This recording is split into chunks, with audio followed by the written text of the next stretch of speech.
नमस्कार, आप सभी का मेरे चैनल में स्वागत है और आज हम श्रावण महात्म्य के पहले अध्याय को पढ़ेंगे जो है सूत जी का कथन। एक बार सूत जी शौनक तथा अन्य ऋषिगणों की सभा में पधारे। सूत जी ने उन्हें आदर पूर्वक प्रणाम किया और बैठने के लिए आसन दिया। उनके बैठने के बाद मुनि श्रेष्ठ शौनक जी ने सूत जी से पूछा, हे प्रभु, हम सब मुनियों की इच्छा हो रही है कि आप हमें कोई ऐसी कथा सुनाइए जिसे सुनकर हम सब तृप्त हो जाएं।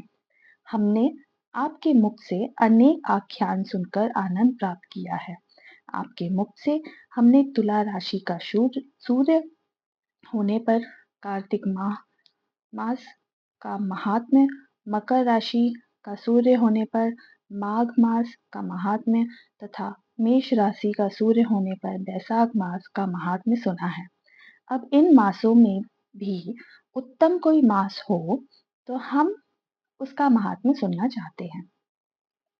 शौनक जी का आग्रह सुनकर सूत जी बड़े प्रेमपूर्ण शब्दों में बोले कि श्रोताओं, मैं निम्नलिखित 12 गुण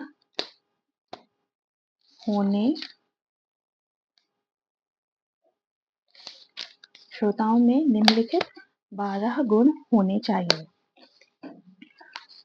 दम रहित, आस्तिक बुद्धि, शठता रहित, परमात्मा में भक्ति, भगवत चर्चा सुनने की तीव्र इच्छा, नम्रता, ब्राह्मण भक्त, सुशील स्वभाव, धैर्यवान, पवित्र, तपस्वी तथा दोषारोपण रहित। ये सब गुण आप सज्जनों में विद्यमान हैं, इसलिए मैं प्रसन्नता पूर्वक आपको तत्व की बात सुनाता हूँ। एक बार ब्रह्मापुत्र संत कुमार ने भगवान शिव से पूछा, हे महादेव, हमारे हृदय में ऐसे मास का महात्म्य को सुनने की इच्छा हो रही है जो सब मासों में श्रेष्ठ हो। उस मास में कर्मों के करने से अत्यंत फल की प्राप्ति हो।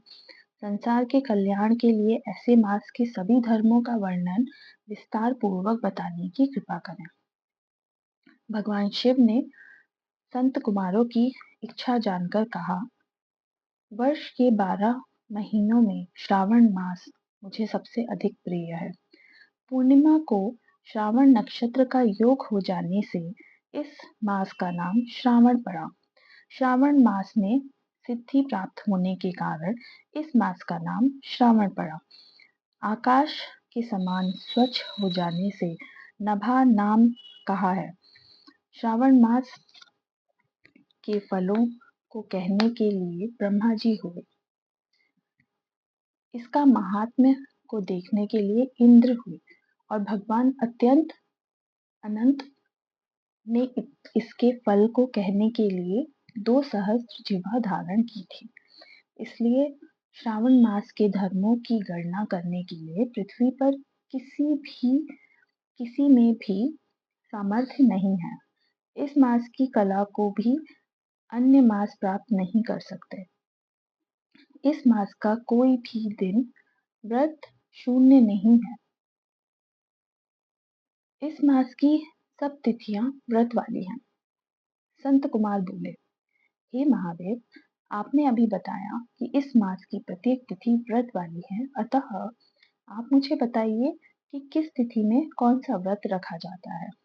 उस व्रत का अधिकारी कौन है, उसका फल क्या मिलता है तथा उस व्रत को करने की विधि क्या है, किसने इस व्रत को किया है, उसकी उद्यापन विधि क्या है, उसका देवता कौन है, पूज्य कौन है, पूजन सामग्री क्या है, प्रधान पूजन किसका करना है, जागरण विधि क्या है, किस व्रत का क्या समय है। हे प्रभु, आप मुझे ये सब बातें कृपा कर विस्तार पूर्वक बताने की कृपा करें। श्रावण मास आपको क्यों प्रिय हुआ, इसे पवित्रतम किस कारण से कहा गया, इस मास में कौन अवतार उत्तम माना गया, इस मास में कौन सा अनुष्ठान करने योग्य माना गया। हे प्रभु, आप सब प्राणियों के लाभार्थ मुझसे कहें। रविवार से शनिवार तक जो व्रत आदि किए जाते हैं वह कृपा कर बताने का कष्ट करें। आप सब देवताओं में बड़े होने के कारण महादेव कहलाते हैं। पीपल के पेड़ में तीनों देवों ब्रह्मा विष्णु महेश का निवास कहा गया है। उसमें भी आपका निवास सबसे ऊपर कहा गया है। आप कल्याण रूप होने के कारण शिव, पापनाशक होने के कारण हर कहलाते हैं। शरीर में गणेश जी का अधिष्ठान रूप 4 दल का मूलाधार नाम का चक्र है। उसके ऊपर 6 दल का ब्रह्मा जी का अधिष्ठान नाम का दूसरा चक्र है। सबसे ऊपर 10 दल का विष्णु भगवान का मणिपुर नामक तीसरा चक्र है। चौथा चक्र हृदय में 12 दल का अनाहत नाम का है। इस चौथे चक्र में आपकी स्थिति कही गई है। आपका निवास सबसे ऊपर होने के कारण आपको मुख्यतः कहा गया है।